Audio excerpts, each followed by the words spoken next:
Malam, Pak. Sore, Pak. Malam, Pak. Mana bapaknya ini?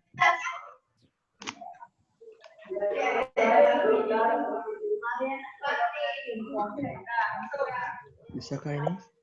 Mantap.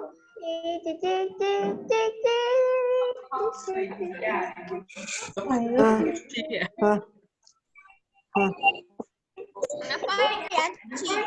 Wis rame. Hai Bapak. Jadi ada di WA aja. Ya Allah, jadi. Saya lagi di Universal Studio loh. Mau ikut enggak? Dina Hendrik Ngomong virus. Sorry, saya lagi ini liburan. Social distancing, oi.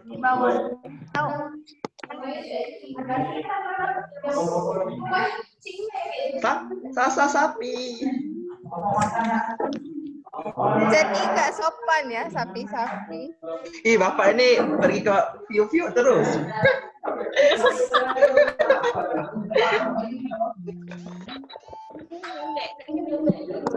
Ya dong Pak, ke Universal Studio. Hah? Ada gini.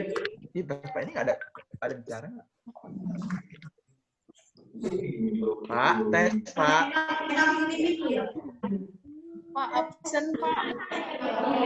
Datang Pak. Hadir Pak. Ada suaranya loh.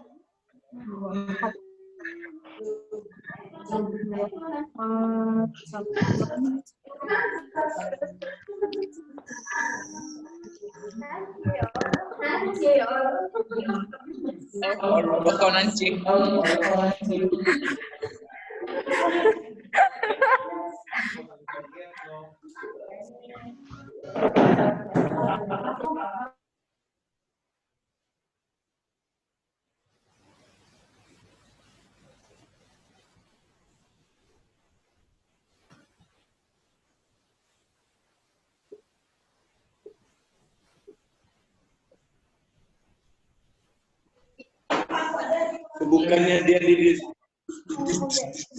ya. Masa kenapa kayak gitu? Aku nggak tahu kalau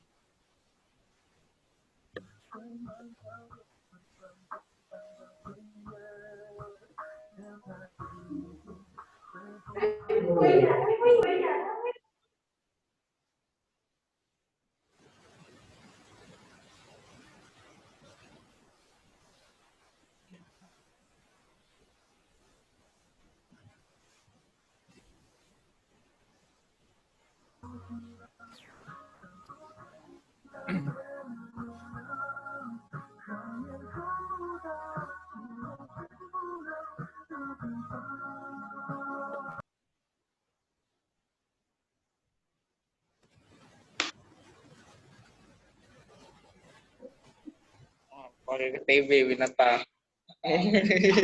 Orang kaya ngeri.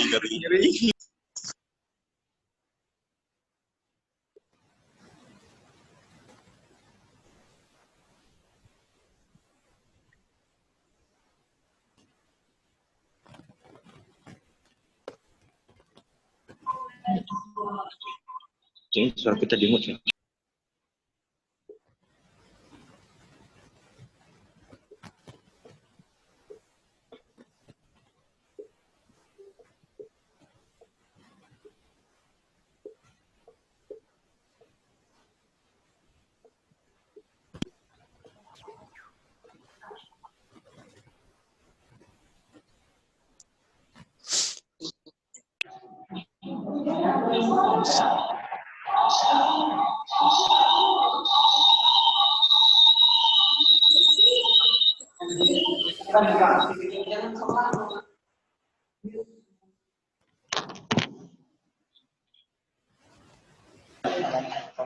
Iya, di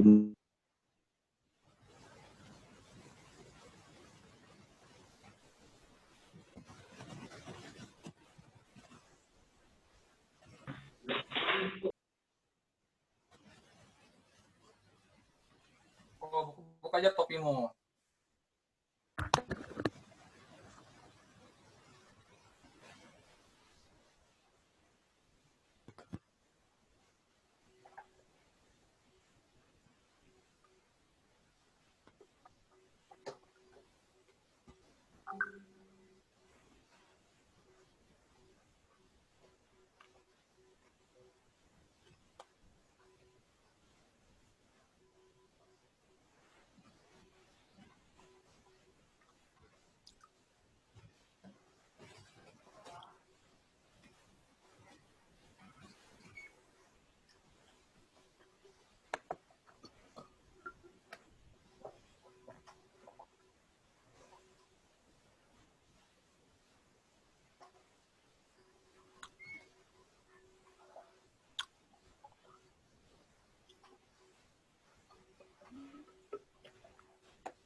Pak.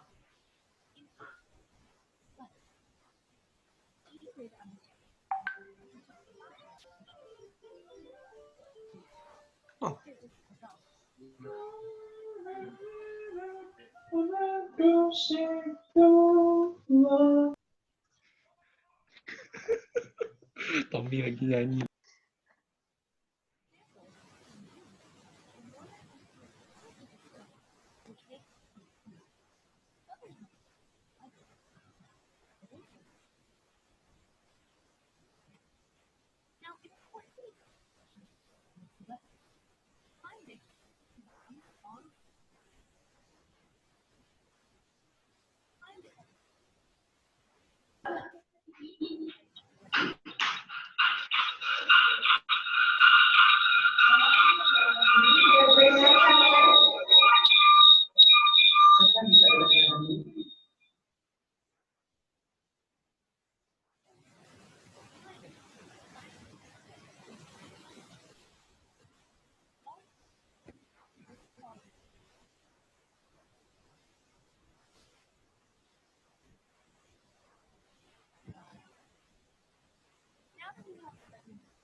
tes.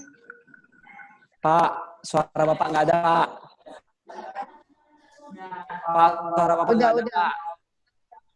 Turunkan harga BBM, Pak. Tes, tes. Kita udah mau mulai, Pak. Dari tadi udah mulai, Ci. Kita ini aja ya, Pak.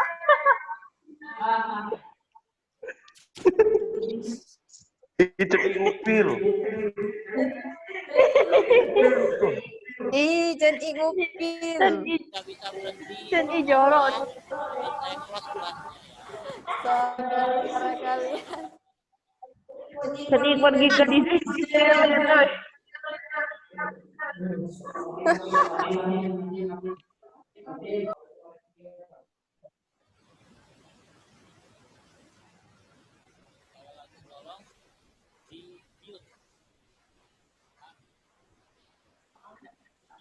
Bapak, nggak ada suara. Pak, nggak ada suara.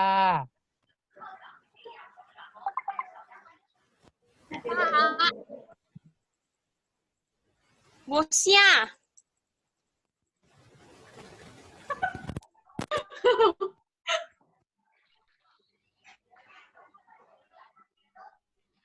Mikrofon rusak, Pak. Suara nggak ada, Pak. Bapak.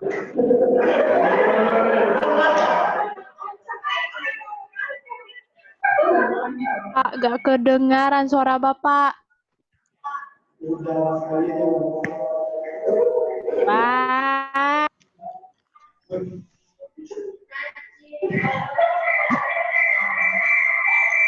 Nggak kedengaran, Pak. Yang lagi di kota jangan buka suara mobil kedenger. Enggak, itu Bentar, suara bentar. karena satu tempat buka dua suara.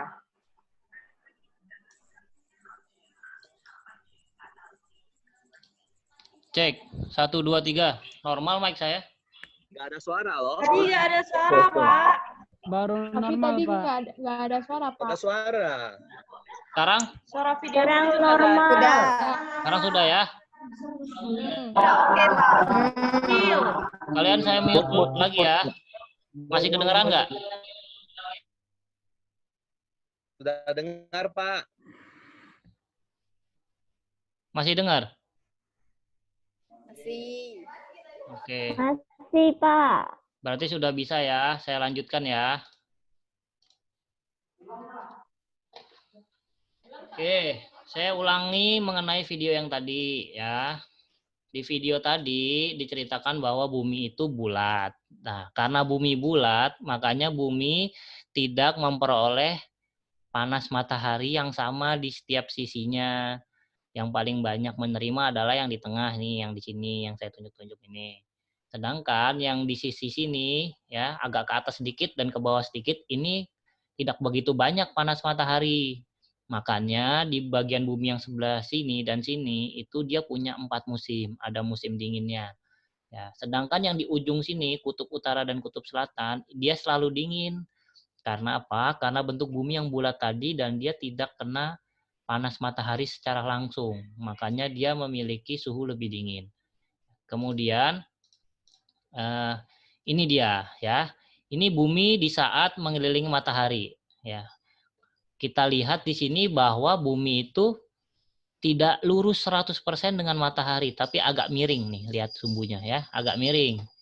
Agak miring. Nah, ini juga yang menyebabkan bumi memiliki iklim atau musim yang berbeda-beda setiap tahunnya. Kalau di Indonesia kita punya 2 musim, sedangkan di yang lokasinya agak ke atas dan agak ke bawah ini punya 4 musim, gitu ya. Terus kemudian dilanjut lagi. Di sini dikatakan ada perbedaan antara iklim dan cuaca. Kalau iklim dia berlangsung dalam waktu yang sangat lama. Contohnya musim hujan, musim panas, gitu ya. Sedangkan cuaca ini sifatnya kondisional. Sesaat aja. Misalkan cuacanya panas, cuacanya dingin, gitu ya. Bisa jadi di saat hujan cuacanya panas gitu. Tapi nggak berlangsung lama. Jadi ini kalian harus bisa bedakan antara iklim dan cuaca. Oke, lanjut. Nah, ini dia. Ini penyebab bumi memiliki suhu dan cuaca yang berbeda-beda. Nah, kalau kita ada di ekuator, di 0 derajat ini, di antara 0 derajat. Nah, ini matahari paling dominan ada di sini. Ya. Kadang dia naik ke atas, kadang dia naik ke bawah. Naik ke atas, turun ke bawah begini. Nah, di saat dia mendekati ke atas, di sini dia dapat musim panas. Tapi di saat mataharinya turun ke bawah di sini, ya di sini dapat musim panas, di sini dapat musim dingin. Tapi kalau kita yang di tengah-tengah, panas panjang tahun, gitu ya. Oke, lanjut lagi.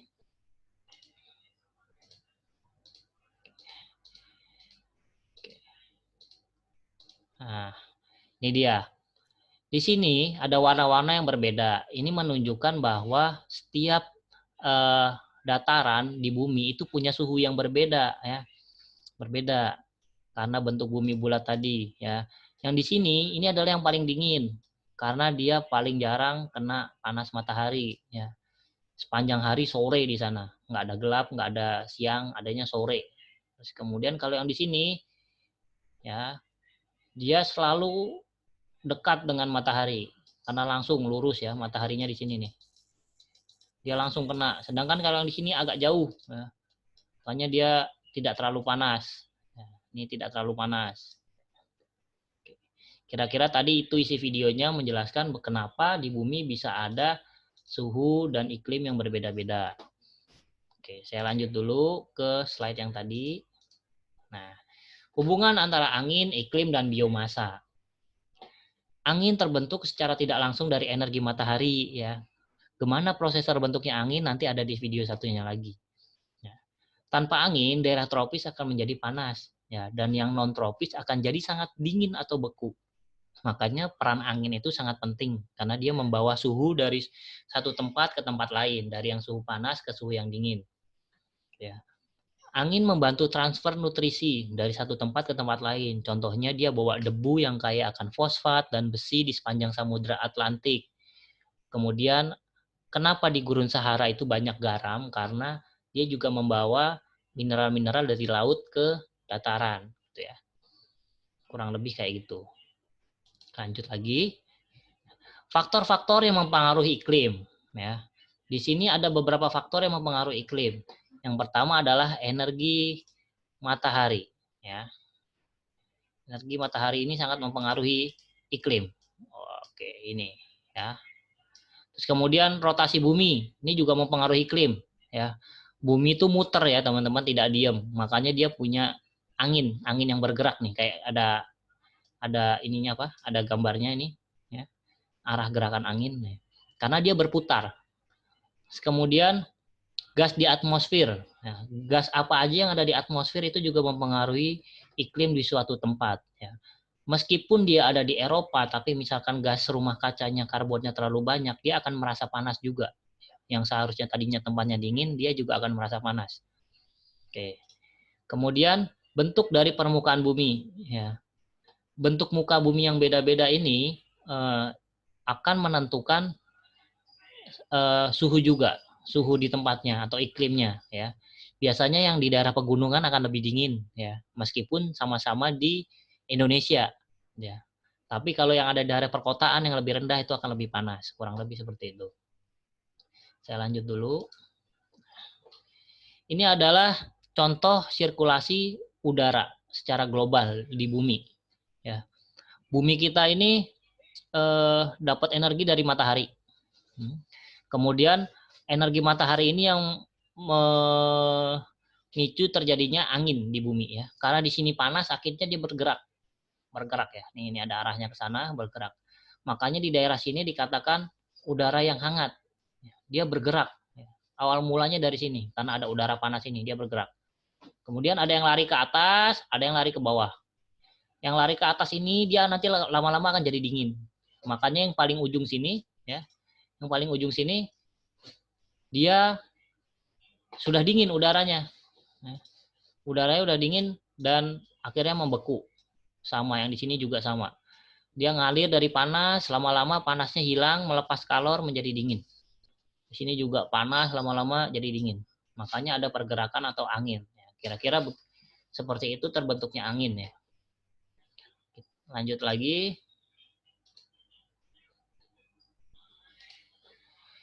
Kembali ke gas efek rumah kaca. Kita pernah bahas ini sebelumnya ya, gas efek rumah kaca.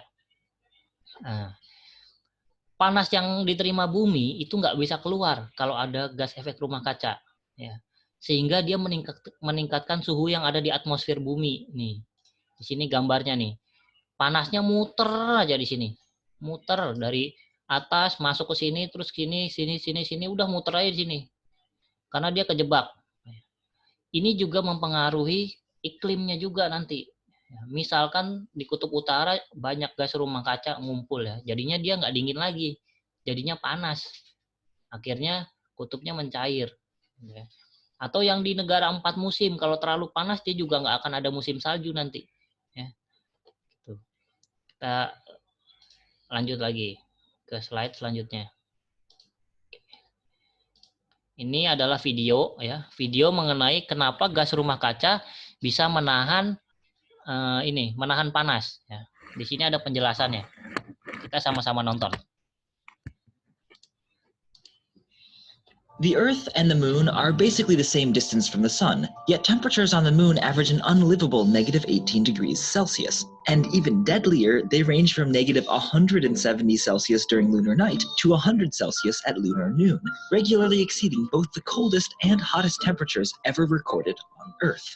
And while the days and nights on the Moon are about 14 times longer than those on Earth, our planet's relatively fast rotation isn't what spares us from those loony temperatures. What protects us is our atmosphere. By day, it serves as a shield, blocking out the most harmful and energetic of the sun's rays and about 1/3 of the less intense but visible light.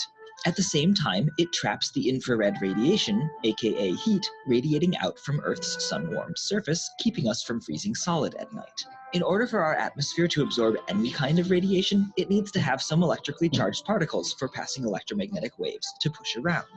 And most of our atmosphere is made up of gas molecules that don't have an electric charge. They all have a balanced number of positive protons and negative electrons. But some molecules hold most of their negatively charged electrons closer to one side, lending them a lopsidedness that can jiggle back and forth to absorb the energy of incoming infrared rays. For example, water, ozone, and nitrous oxide are all electrically lopsided, so they all absorb infrared radiation. Then there are gases like carbon dioxide and methane. On paper, neither molecule looks lopsided, so it doesn't seem like they should be able to absorb any radiating heat. But in reality, gas molecules aren't motionless. They crash into each other billions of times per second, knocking each other in different directions and also into different modes of rotation and vibration. And it turns out that both carbon dioxide and methane spend most of their time shaking it in electrically lopsided ways, allowing them to absorb infrared rays and help insulate the Earth.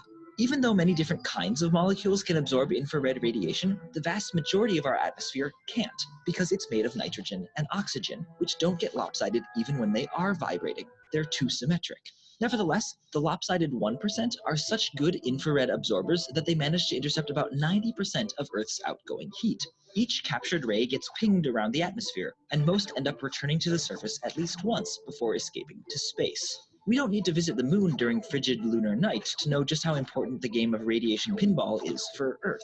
Ice records from our own coldest climate show that small natural variations in atmospheric carbon dioxide produce relatively big changes in temperature. They also show that, compared to the last 800,000 years, the game today is much, much harder. Thanks so... Oke. Kurang lebih kayak gitu tadi penjelasan kenapa gas efek rumah kaca bisa menahan panas ya.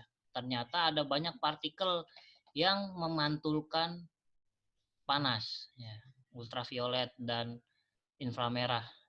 Kenapa di bulan tidak ya? Di bulan itu dia nggak punya lapisan.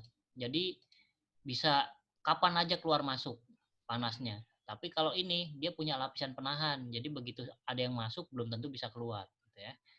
Oke, saya lanjut dulu ke slide selanjutnya. Oke, permukaan bumi ternyata juga mempengaruhi iklim ya teman-teman.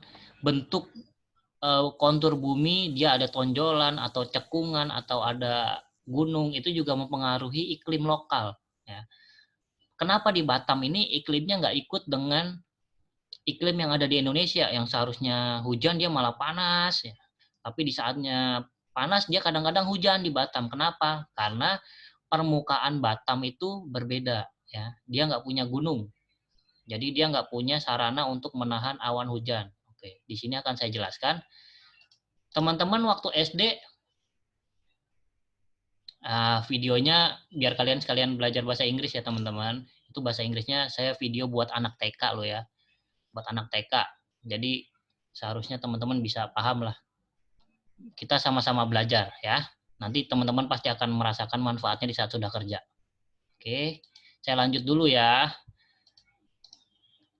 Ini adalah salah satu siklus hujan. Teman-teman dulu waktu sekolah di SMP atau SMA pasti pernah dapat cara terjadinya hujan. Oke. Ini ada laut. Laut menguap ya, menguap terus kemudian awannya ke bawah angin sampai ke arah gunung. Di gunung dia mulai ada peringatan lagi ya. Di gunung dia mulai terjadi hujan. Ya, kemudian airnya turun, menyerap jadi air tanah, balik lagi ke laut. Oke. Kenapa bisa kayak gitu? Karena bentuknya ini, teman-teman. Di sini ada pegunungan yang tinggi. Ya, yang tingginya hampir sama dengan awan. Jadi awannya akan tertahan di sini, awan uap air akan tertahan di sini dan akan terjadi hujan. Sedangkan di Batam itu nggak ada pegunungan yang buat menahan awan hujan. Akhirnya awan hujannya tuh lari entah ke Sumatera atau ke Malaysia. Lalu kenapa di sini ada padang gurun, Pak? Karena ini tadi, di sini ada pegunungan dan di sini awan uap hujan yang dari sini sudah tertahan ya. Sudah tertahan oleh pegunungan di sini dan dia hujan di sini. Makanya di sini dia nggak dapat hujan, akhirnya jadi padang gurun. Ini bukti bahwa bentuk permukaan bumi sangat mempengaruhi iklim lokal. Oke, saya lanjutkan lagi biar lebih cepat selesai. Iklim berpengaruh pada bentuk dan jenis biomasa ya. Jadi tadi ada iklim, dia akan membentuk biomasa. Biomasa adalah energi yang terkumpul dari matahari. Ya, terkumpulnya itu di mana aja? Ini terkumpul di sini teman-teman. Nih, ini adalah jenis-jenis biomasa. Dia terkumpul di pegunungan yang tinggi, terkumpul di es kutub, terkumpul di lumut-lumut, ya, terkumpul di padang rumput tropik, terus kemudian di hutan, ya, ini macam-macam hutan, kemudian di padang gurun. Energi juga tersimpan di situ, terkumpul di situ. Jadi biomasa ini adalah kumpulan dari berbagai macam ekosistem yang menyimpan energi, baik dari matahari maupun dari hujan. Ya. Energi untuk siapa? Energi untuk menghidupi makhluk hidup yang tinggal dan hidup di tempat-tempat tersebut. Buat yang tinggal di kutub, buat yang tinggal di hutan hujan tropis, buat yang tinggal di padang gurun. Ya. Saya lanjut lagi. Oke. Ketinggian itu juga mempengaruhi jenis biomasanya, ya, jenis energi yang terserapnya juga terpengaruhi. Coba kalian lihat gambar yang sebelah kiri. Ini. Semakin ke atas, semakin sedikit ya tuh makhluk hidupnya. Ya, hanya monoton, hanya ada es saja. Sebelumnya ada lumut. Kemudian tumbuhan-tumbuhan runcing. Kemudian tumbuhan-tumbuhan batangnya yang kurus. Kemudian tumbuh-tumbuhan dengan batang besar. Hutan hujan tropis. Di sini semakin banyak keanekaragamannya, tapi semakin ke atas semakin sedikit ya keanekaragamannya. Ini bukti bahwa ketinggian mempengaruhi jenis biomasa. Bagaimana kalau misalkan rata, Pak? Nih, rata sejajar, sama juga ya. Sama juga. Ini mirip dengan slide sebelumnya. Ya, slide sebelumnya yang tadi ada gambar hujan tertahan. Nah, ini ya, mirip ya. Ini kan rata nih, semakin ke sana, semakin ke kiri, ya, semakin ke sana. Ini semakin sedikit juga keanekaragamannya. Semakin ke sini, semakin banyak nih keanekaragamannya. Semakin naik ke atas, semakin sedikit lagi. Semakin ke sini habis. Ya, sama. Penjelasannya sama. Meskipun rata, dia akan seperti itu. Ya.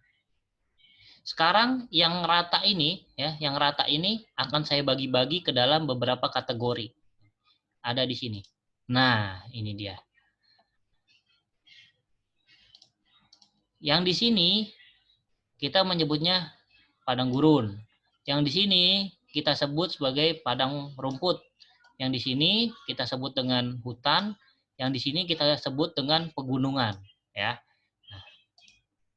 Masing-masing kategori tempat ini semuanya terdampak oleh manusia. Jadi, semua aktivitas manusia pernah ada di tempat ini. Dan kita lihat dampaknya. Ya. Di padang gurun biasanya dipakai untuk apa? Untuk off-road. Nah, dampaknya apa? Perlebaran gurun. Karena sering diinjek-injek, makanya yang rumput-rumputnya ini tergerus. Jadi gurunnya semakin lebar, ya, semakin menambah lahan gersang. Kemudian tanahnya sebagai yang memiliki unsur-unsur untuk tanaman juga semakin hilang.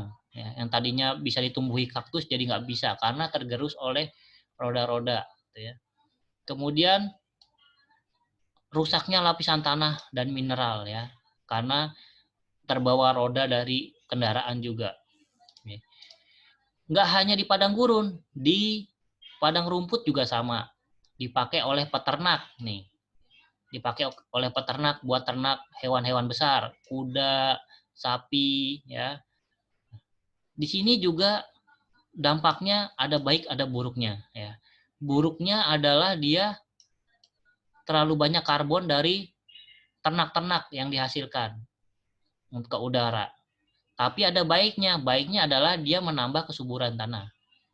Tapi kalau misalkan digunakan untuk pertanian seperti ini, lama-lama juga habis, gitu ya. Airnya akan habis.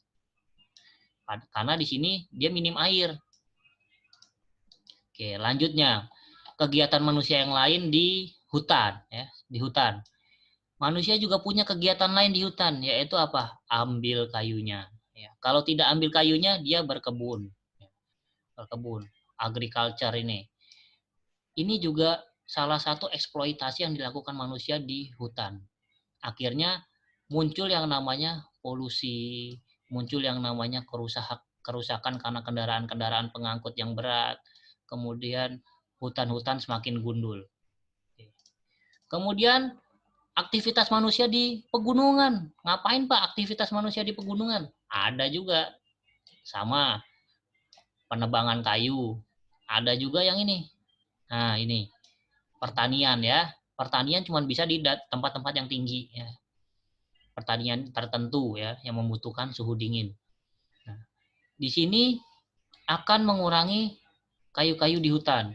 Pohon-pohon semakin rusak. Terus kemudian pertanian ini dia mengerusak lapisan tanah juga, ya. Nih, soil damage. Karena banyak kendaraan-kendaraan yang mengangkut kayu-kayu, mengangkut hasil pertanian, ya. Alat pertanian juga semuanya pakai bahan bakar, yang artinya nanti akan ada polusi udara lokal, gitu ya. Nah, di sini dikatakan bahwa dimanapun kita tinggal, ya, pasti akan selalu menghasilkan jejak-jejak yang merugikan untuk lingkungan. Sehingga biomasa atau energi yang tersimpan di bumi ini itu kita eksploitasi sendiri. Tapi untuk yang hidup, yang lain yang ada di sini selain manusia itu nggak kebagian. Ya, yang hidup di sini itu nggak kebagian. Kenapa nggak kebagian? Karena ini diambil oleh manusia semua, dieksploitasi oleh manusia semua. Sekarang bayangkan, ini dalam suhu iklim yang normal, ya. Iklim yang normal aja ini semua sudah dieksploitasi. Bagaimana kalau misalkan iklimnya berubah, ya? Ada perubahan iklim. Tiba-tiba di sini nggak ada lagi hujan karena ada climate change. Ya. Di sini pasti akan jadi semakin rusak. Oke. Kira-kira sampai sini dulu kalian supaya paham dampak dari iklim dan biodiversitas terestrial terhadap kehidupan manusia. Bahwa semuanya ini sangat berperan untuk kelangsungan hidup manusia. Jangan sampai karena ulah kita sendiri, kita merubah iklim sendiri dan akhirnya kacau. Nggak bisa hidup lagi di ekosistem manapun. Oke, teman-teman, sampai sini ada pertanyaan? Silakan nyalakan mic-nya. Ada pertanyaan, buat yang mau tanya silakan dinyalakan mic-nya. Ya. Yang lainnya off dulu. Ada yang mau bertanya? Kayaknya nggak ada ya. Kalian nggak ada beda ya kuliah online dengan kuliah di kelas ya. Sama-sama nggak ada pertanyaan. Pertanyaan itu buat lambat pulang, Pak. Kan kalau di sini kalian sudah di rumah. Absensi gimana, Pak? Absensinya gini Oh iya, teman-teman. udah di rumah. Lupa. Ini saya mute lagi ya biar nggak berisik ya. Ngapain? Absennya begini. Ini kan videonya saya rekam ya. Jadi saya bisa rekam siapa saja yang online. Nanti absennya akan dilihat dari sini, dari daftar orang-orang yang online. Yang